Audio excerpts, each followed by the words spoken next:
আচ্ছা না, সোয়াবিন অনেক দিন পরে রান্না করতেছি।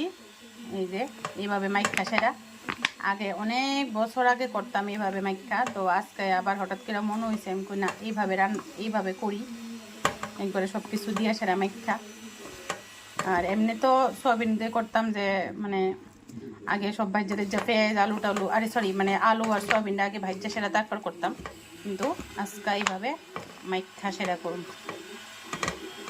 এটার মধ্যে কিন্তু সব দিয়ে লাইছি, আদা পেঁয়াজ রসুন জিরা ধনিয়া হলুদ মরিচ লবণ, তারপর টমেটো পেস্ট সব দিয়ে লাইছি।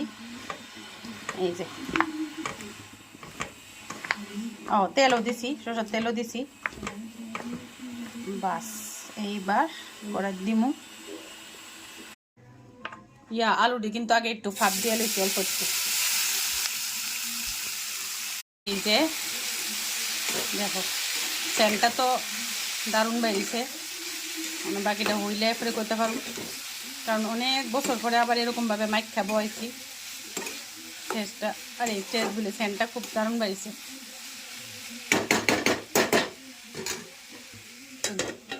ডাইকা দিই পাও, দেখতে খুব সুন্দর হয়েছে।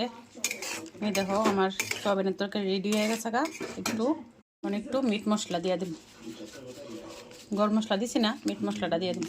বাস এইবার রেডি হয়ে গেছে। আর যেই গ্রেভিটা আছে এটা কিন্তু শুকাই যাবো নামাইলাম।